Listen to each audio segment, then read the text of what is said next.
Beberapa waktu lalu kita disuguhkan sebuah diskursus publik yang sangat spesial di meja bundar.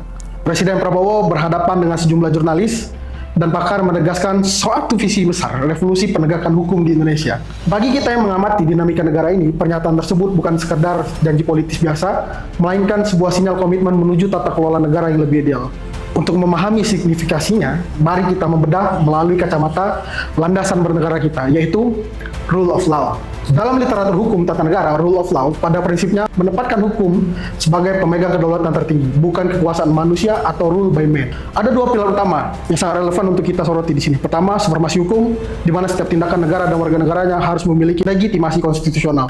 Kedua, equality before the law, atau kesetaraan di hadapan hukum. Artinya, pedang keadilan harus buta terhadap status sosial, jabatan, maupun seragam yang dikenakan seseorang. Jika kita membedah arah kebijakan pemerintah Presiden Prabowo saat ini melalui lensa teori tersebut, kita dapat menjustifikasi bahwa langkah yang diambil sudah sangat tepat dan proporsional. Dalam dialog tersebut sempat mengungkapkan kekhawatiran publik terkait perlindungan hak asasi manusia dan kebebasan sipil. Respon Presiden Prabowo sangat lugas dan patut dicatat. Beliau menjamin secara penuh bahwa tidak akan ada ruang untuk impunitas.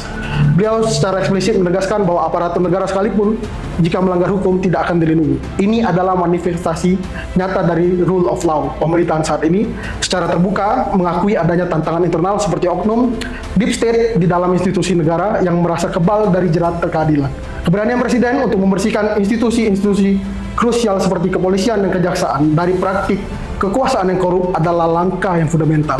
Ini membuktikan bahwa negara hadir untuk melindungi hak warga negaranya, bukan memfasilitasi kesewenang-wenangan aparatur. Tentu saja, apresiasi kita harus selalu diiringi dengan nalar kritis. Kita memberikan dukungan penuh terhadap langkah revolutif pemerintah dalam menegakkan hukum, namun sebagai sebuah masukan yang konstruktif, visi besar ini membutuhkan konsistensi operasional di lapangan. Publik menaruh harapan besar agar setiap proses hukum berjalan secara transparan dan komprehensif. Tidak hanya berhenti pada pelaku di lapangan, tetapi juga berani mengusut tuntas hingga ke level aktor intelektual.